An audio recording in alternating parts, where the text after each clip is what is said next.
영적 지식과 경건한 삶을 돕는 도구, 보며 듣는 지행 책방, 참된 구원의 확신, 윌리엄 거슬이 지음, 그 책의 사람들 편엠. 일부, 구원에 이를 만큼 그리스도와 관계를 맺고 있는지 시험해보기. 6. 하나님과의 특별한 교통, 그리고 성령의 독특한 은혜의 역사에 대하여. 반론. 성경에는 하나님과의 특별한 교통이 언급되어 있는데 저는 그런 성령의 교통하는 역사에 참여하고 있지 않습니다. 은혜 상태에 있는 사람들은 그 교통에 대해 자주 이야기하고 또 그런 수준에 도달해 있는데 말입니다. 이런 것이 부족한 탓에 저는 제 상태에 대해 심히 의심하게 됩니다. 답변. 첫째, 사람의 영혼에 그리스도의 길을 안내하곤 하는 성령의 깨우침, 그리고 나중에 통상적으로 사람들에게 수반되는 성령에 대한 확신 외에 성경에서 말하는 성령의 인이 있습니다. 그중 가장 주된 것은 성결하게 하시는 성령의 역사로 하나님의 형상과 하나님의 계시된 뜻, 그 밑그림과 윤곽을 인간에게 새겨 넣습니다. 저는 이 인을 증거로 불려야 한다고 생각합니다. 믿는 자는 자기 안에 증거가 있고, 정도의 차이는 있지만 모든 신자에게는 성령의 성결케 하는 역사가 있으며 이 역사는 확실합니다. 늘 명료하고 분명한 증거는 아닐지라도 말입니다. 둘째, 그리스도인들 사이에서는 하나님과의 교통 이야기가 많이 오갑니다. 하나님과의 교통은 하나님과 사람이 상호 관계를 맺는 것이며 사람은 그리스도 안에서 하나님과 관계를 맺습니다. 이는 하나님과 인간이 공동으로 관계를 맺는 것입니다. 남편과 아내 사이에는 교통이 있습니다. 남편과 아내는 이 교통으로 서로의 인격과 소유물과 관심사와 특별한 관계를 맺습니다. 하나님과의 관계에도 그런 교통이 있습니다. 그분은 우리의 하나님이시고 모든 것이 다 우리 소유입니다. 왜냐하면 그분이 우리 소유이기 때문입니다. 하나님과 구원의 언약을 맺은 사람과 하나님이 공동의 관계를 맺는 건 언제나 확고하고 확실한 사실입니다. 모든 신자는 규례를 통해 하나님과 교통하며 그리하여 그 시간을 통해 살아계신 하나님과 마음으로 대화를 나누며 하나님의 형상으로 어느 정도 변화됩니다. 셋째, 하나님과 교제라는 것이 있습니다. 교제가 하나님과 더불어 다정하고 심신을 상쾌하게 하고 친숙하고 실감나는 대화를 나눈다는 뜻이고 그 대화가 영혼의 기쁨을 주며 새 힘을 북돋아 준다면 그렇다면 이는 하나님의 얼굴의 빛 가운데 행하는 것이요 하나님의 임재를 현실적으로 체감하는 것이라 하겠습니다. 에녹은 하나님과 동행했다고 한 것으로 보아 이런 교제를 많이 했던 것으로 보입니다. 그러나 하나님의 교제는 에녹의 경우처럼 그렇게 일반적이지도 않고 모든 그리스도인이 이런 교제를 공통적으로 다 누리는 것도 아닙니다. 왜냐하면 이 교제 때 영혼은 마치 골수와 기름진 것을 먹은 듯 충만해져서 그 인도자를 열심히 따르며 그분의 오른손으로 각별히 붙들리기 때문입니다. 넷째, 하나님께 가까이 나아감도 있습니다. 성경에서 이 나아감은 때로 그리스도께서 길을 예비하시는 것, 하나님과 죄인 사이에 있는 적의를 없애는 것, 그래서 이제 인간이 그리스도를 통해 하나님께 가는 분명한 길이 생기는 것으로 제시됩니다. 이러한 나아감은 모든 신자에게 공통됩니다. 그러나 또 다른 의미에서 나아감은 주님의 절대적 주권과 기뻐하심에 따라 더 많이 베풀어지며 이 나아감을 자기 자신에게 가로막는 것은 신자 자신의 권한으로 남겨져 있습니다. 다섯째, 하나님 앞에서의 자유라는 것이 있습니다. 자유라는 이 속성은 스스럼 없음 혹은 하나님께 기탄 없이 말씀드리는 것을 말합니다. 이런 자유로움으로 기도하는 사람은 그 영혼이 뜨겁고 간절하며 매우 열심히 있습니다. 또한 이 자유를 누릴 때는 마음이 녹아내려 은총과 간구하는 심령과 어우러지는 게 보통입니다. 이런 것이 바로 많은 성도가 하나님 앞에서 얻는 자유입니다. 어떤 사람에게는 자유가 있고 어떤 사람에게는 없으며 어떤 사람에게는 자유가 있었다가 없었다가 하고, 그래서 이 자유는 상당히 기복이 큽니다.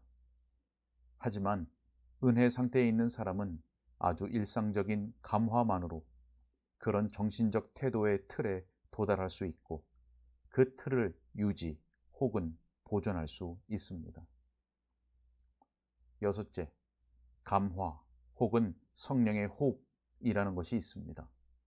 이는 사람의 영혼에 일어나는 성령의 역사인데, 이 역사가 일어날 때 심겨진 은혜로운 행동 원리에 따라 이 사람의 영혼은 여전히 살아있게 되고 아주 명쾌하게 분별 가능하지는 않더라도 어느 정도 활동하며 움직일 수 있습니다. 이 감화력은 은혜 상태에 있으나 활기를 잃은 영혼에게 마른 뼈에 불어오는 바람과 생기같이 풀밭에 내리는 이슬이나 비같이 그의 상황을 호전시킵니다. 성령께서 이렇게 역사하실 때 그 영혼 안에서 하나님의 은혜가 나를 세워 좀 더 활기차게 역사하게 됩니다. 이 감화력이 많고 적음에 따라 사람의 영혼이 하나님을 향해 생기 있게 움직이는 정도가 더하기도 하고 덜하기도 합니다. 또한 성령의 이 감화력은 믿음 위에 때로는 더 많이 때로는 더 적게 임하며 그에 따라 믿음의 확신이 크기도 하고 작기도 합니다. 일곱 번째, 기도를 들으심이 있습니다. 경험적으로 이에 대해 아는 것이 아무것도 없다면서 자기 자신을 괴롭히는 사람이 많습니다. 기도를 들으심의 경우에 두 가지가 있다는 것을 기억해야 합니다. 첫째, 성경을 근거로 그렇게 믿는 사람이 있습니다. 즉, 하나님께서 내 기도를 들으시며 너희가 내 이름으로 무엇을 구하든지 내가 행하리니 라는 말씀에 따라 하나님께서 내게 선한 것을 주실 줄로 믿을 의무가 있다는 것입니다. 둘째, 어떤 사람은 하나님께서 자기 기도를 들으시는 것을 확연히 알아차립니다. 이 사실은 어떤 추론 없이도 그 사람의 마음에 증명됩니다. 주님께서는 한나로 하여금 자신의 기도가 하나님께 들렸다 믿게 만드셨습니다. 한나는 어떤 논증으로 이 사실을 증명하지는 못했습니다. 하지만 이는 보기 드문 경우입니다. 그러므로 사람들은 첫 번째 경우에 대한 믿음을 발휘하는데 더 만족해야 하며, 두 번째 같은 경우는 하나님께서 기뻐하시는 대로 허락하시도록 그분께 맡겨야 합니다. 하나님께서 그렇게 어떤 사람의 기도를 들으셨느냐를 근거로 그 사람이 은혜 상태에 있느냐에 대해 이러쿵 저러쿵 해서는 안 됩니다. 여덟 번째, 우리는 우리 자신의 태도가 증거를 해줌으로써 비록 완전한 확신은 아니더라도 어느 정도의 확신에 이를 수 있습니다. 사람은 선한 양심의 증거에 기뻐할 수 있습니다. 다음과 같이 생각할 수 있습니다. 행함과 진실함으로 형제를 사랑함으로써 우리는 하나님 앞에서의 우리 마음을 확신할 수 있다. 확신이란 게 이런 것이므로 늘 선한 양심으로 행하는 신자들은 이 확신에 도달할 수도 있습니다. 그래서 확신 문제와 관련해서 어떤 사람이 은혜 상태에 있는지 논쟁할 필요가 없습니다. 자기 마음의 정죄에 대해 스스로 결백하다면 그 사람은 신속히 이 확신에 이르게 될 것입니다. 9번째, 성령의 증거가 있습니다. 성령의 증거는 사람 안에 있는 은혜를 조명하는 성령의 역사입니다. 이 역사에서만 성령께서는 우리 영과 더불어 증언하십니다. 이렇게 두 증인이 하나의 동일한 사실, 즉 그 사람 안에 정말로 이러저러한 은혜가 있다는 사실을 확인하고 증언하며 우리 자신의 영 혹은 양심이 그 지식을 따라 역시 그 사실을 선서하고 증언하고 주님의 영이 확실히 그러하다고 확증하고 증언함으로 한 가지 판결, 곧 믿음으로써 그 사람의 자녀됨을 결론 내리게 됩니다. 이 결론에는 어떤 사람의 자녀됨에 대한 완전한 확신이 담겨 있습니다. 한 가지 추정할 수 있는 건 참 성도라고 해서 모두가 다 살아있는 동안 줄곧 이런 경험에 참여하는 건 아니라는 것입니다. 10번째, 성경에 따르면 자녀됨에 대한 증언 그 이상으로, 아니 그 증언 외에 이따금 하나님의 백성들에게 허용되는 성령의 교통이 있습니다. 이는 사람의 영혼을 생명과 빛과 사랑과 자유이신 하나님으로 충만케 하는 영광의 번뜩임입니다. 그리스도에게서 마리아에게 나간 것이 바로 이것이었습니다. 단지 마리아의 이름을 불렀을 뿐인데 마리아는 그 마음에 뭔가 감탄할 만한 신적 속성을 지닌 것이 전달되고 현시되었고 이로써 마리아는 아주 흡족할 만하게 마음이 충만해져 그분이 정말 그리스도인지 아닌지 그리고 자신이 그분과 관계를 맺었는지 따지고 논쟁할 여지가 없을 정도였습니다. 아마도 이런 상태가 모든 신자에게 다 주어지지는 않을 것입니다. 이는 절대적으로 주님이 기뻐하시는 뜻에 달린 일이고 실제 이런 일이 일어날 때도 너무 순간적이거나 일시적이고 혹은 순식간에 지나가기 때문에 어떤 사람도 이런 경험이 없다는 이유로 자신의 은혜 상태에 대해 이러쿵 저러쿵 할 수 없습니다. 11번째, 화평이라고 일컫는 게 있습니다. 화평은 그 사람이 예수 그리스도로서 하나님과 화해한 상태를 말하거나 아니면 하나님과 그 사람 사이에 불화나 갈등이 없는 상태를 말하거나 둘 중 하나입니다.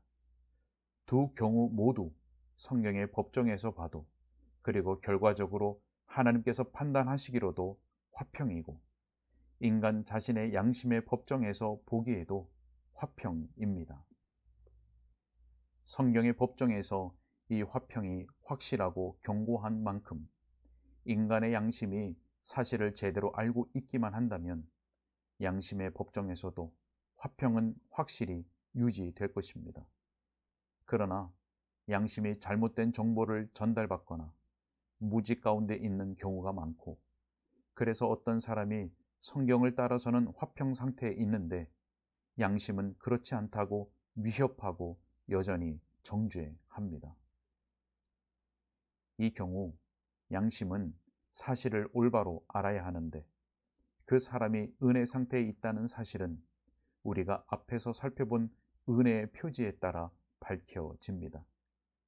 자신의 상태에 관해서 사람은 성경의 법정에 서야 합니다.